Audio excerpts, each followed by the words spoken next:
बताया किसका जाप कर रहा है? मेरे भगवान का। कौन सा भगवान? इस संसार में मैं ही भगवान हूँ, मुझसे बड़ा कोई भगवान नहीं है। मेरा तो वही भगवान है। कौन सा भगवान है? नारायण। कोई नारायण नहीं है, नारायण ही है। सबसे बड़ा भगवान मैं हूँ। मुझे कोई नहीं मार सकता, न आकाश में, न पाताल में, न दिन में, न रात में, न आसमान में, न समुद्र में। यहाँ सब जगह भगवान है। कहाँ है तेरा भगवान? दिखा मुझे, क्या भगवान है? क्या इस भगवान का भगवान है? तो आज मैं तेरे इस भगवान को ही खत्म कर देता हूँ। मन्निनाथ बलिरमर्वयं चकार चंड तांडवं तनोतु नः शिव शिव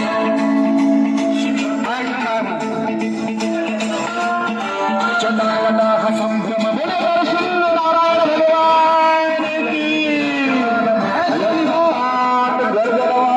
जगन गणगणा भारतंद्रो विश्रांतो अंतमानो सैनिकों जाओ, आगे बढ़ो, बोले।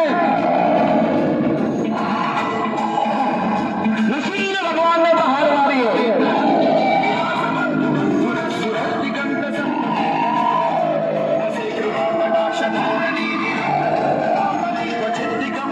प्रहलाद भक्त हाथ जोड़ करके एक तरफ खड़े हैं।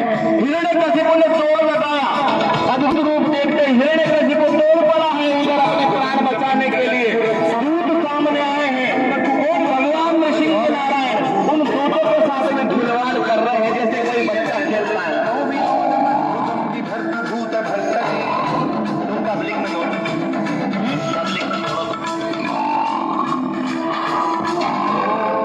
तोड़ते हुए हिरण्यकशिपु को नरसिंह भगवान पकड़ना चाहते हैं, लेकिन फिर दूसरा दूत सामने आ जाता है।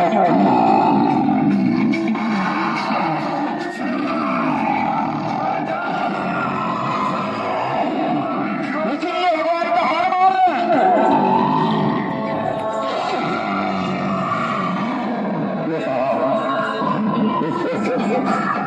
हिरण्यकशिपु, अरे कहाँ है तू?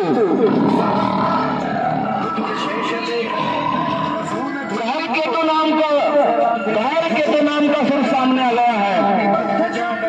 हिरण्यकशिपु के बीच में नरसिंह भगवान के बीच में कालकेतु आया है। हिरण्यकशिपु का सेनापति है।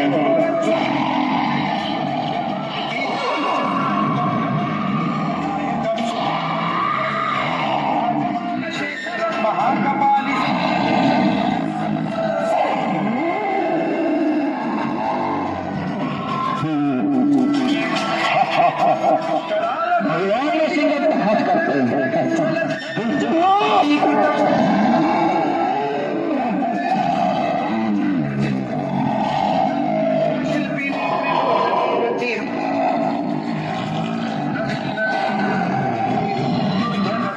पूरी सेना का संहार कर दिया नरसिंह भगवान ने।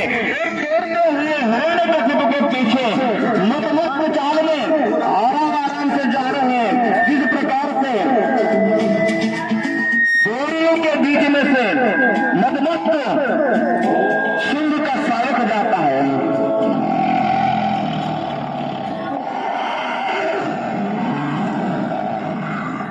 जिसको खिला रहे हैं भगवान।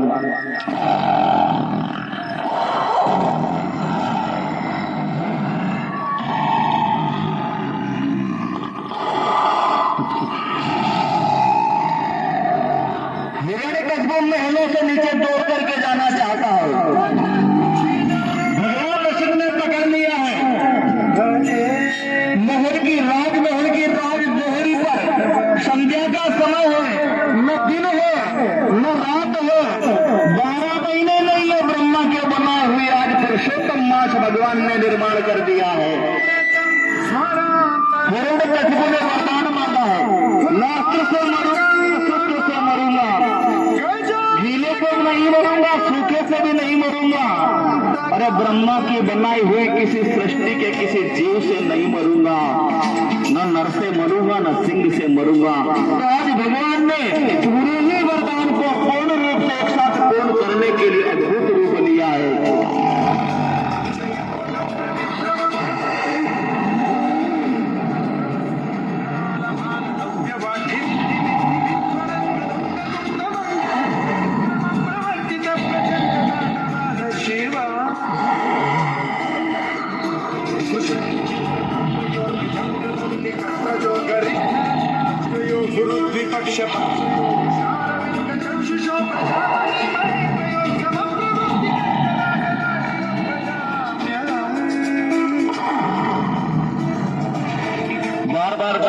चाहते हैं भगवान?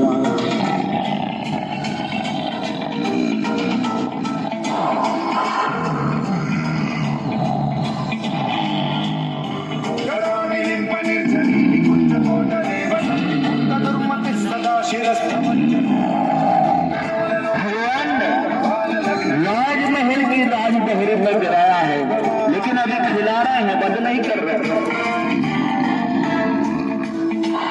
अपार बल है हिरण्यकशिपु में भी, क्योंकि द्वारपाल है।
भगवान तो नहीं था, लेकिन भगवान से कम भी नहीं था। भगवान का ही तो पार्षद था ना।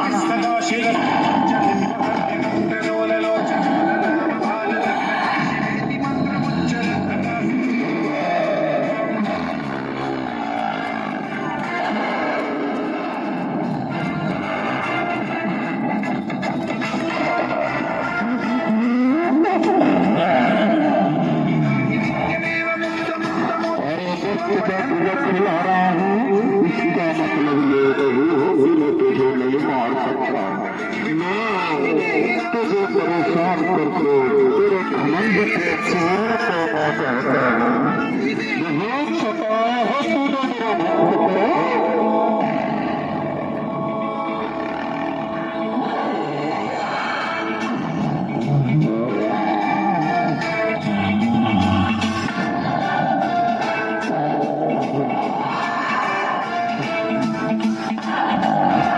हिरण्यकशिपु को भी पसीना आ गया और हिरण्यकशिपु ने भगवान नृसिंह को भी पसीना ला दिया। हाँ, एक बात ऐसा दैत्य हिरण्यकशिपु हुआ है जिसके लिए भगवान विचित्र प्रकार के जानवर बनकर के आए हैं।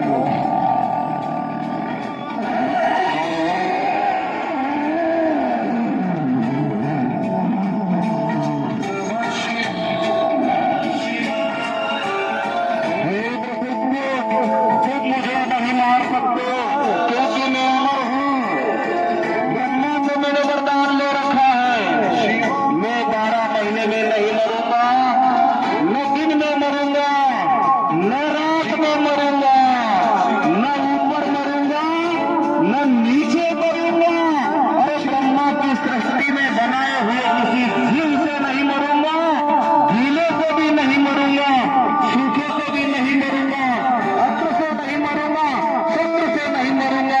फिर तुम कैसे मार सकते हो? भगवान नरसिंह कहते हैं, अरे पुत्र हिरण्यकशिपु, तुझे पता नहीं हो, आज ये 11 महीने में तेरा पुरुषोत्तम मास है।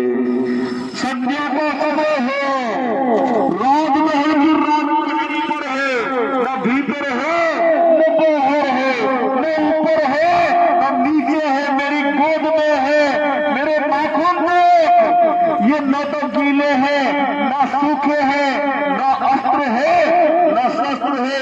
मुझे देख, मैं ब्रह्मा की सृष्टि का कोई बनाया हुआ जीव नहीं हूँ, न तो सिंह हूँ, न मनुष्य हूँ, न कोई देवता हूँ। अब बता कौन सी कसर बाकी है? हिरण्यकशिपु कहता है, बोले कल्याण, तो कोई कसर बाकी नहीं है। उसी समय भगवान नरसिंह ने अपने पंजे दुष्ट की छाती में गड़ाए हैं और खून से लहूलुहान कर दिया। उसके मांस को गोटियों को पान करने लगे, चबा चबा करके उसके रक्त का पान कर रहे, आंतड़ियों को निकाल करके गले में धारण करते विकराल रूप बार बार पहाड़ मारते हैं।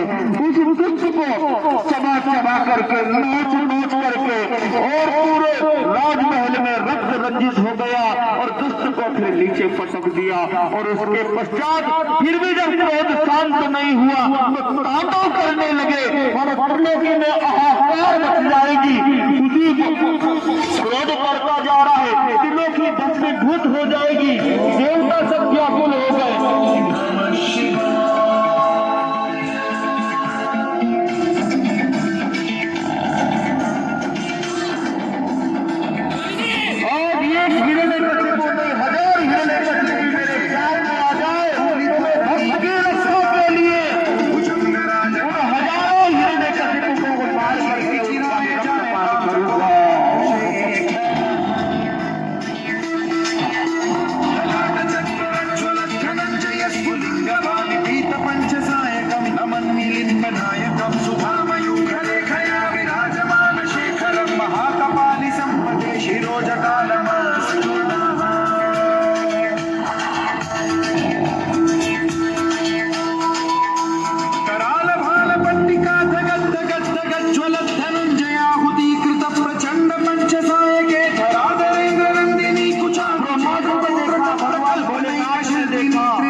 भगवान श्री नारायण का क्रोध शांत करो।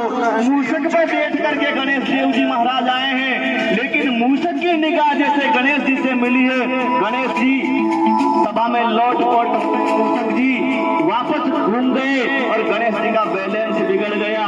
सभा में जैसे ही लोट पोट हुए हैं, लक्ष्मी जी ने भक्त प्रहलाद से कहा, बोले बेटा तेरे ही लिए भगवान ने अद्भुत रूप धारण किया है, अब इस क्रोध को तू ही शांत कर सकता है, तू जा। भक्त प्रहलाद सामने आया है और नरसिंह भगवान के आगे हाथ जोड़े हैं। तुरंत भगवान नरसिंह ने भक्त को गोद में उठा लिया है। जिस प्रकार कोई लोहारी गाय बछड़े को शासती है, उस प्रकार से भगवान उस भक्त को गोद में लेकर के और राजमहल की राजलहरी पर बैठ करके चाटने लगे, खिलाने लगे, कुछ कारने लगे। क्रोध शांत हो गया है और भगवान नरसिंह प्रहलाद से क्षमा याचना करते हैं, बोले बेटा मुझे माफ कर दे, तुम्हें बचाने के लिए आने में मैंने बहुत विलंब कर दिया पुत्र। हे वत्स, अब तू अपने प्रिय पिता की ऊर्ध्वदेही क्रियाएं कर और एक कल्प की आयु तुझे प्रदान करता हूँ, तू आज से शासन कर। एक कल्प 14 लोगों का शासन तुझे प्रदान करता हूँ। बोले भक्त वत्सल भगवान की। भगवान ने आज सिद्ध कर दिया कि किस प्रकार अपने भक्त के विश्वास को प्रस्फुटित करने के लिए, भक्त की आस्था को रखने के लिए छोटे नरसिंह जड़ स्तंभ से भी प्रकट हो सकते हैं।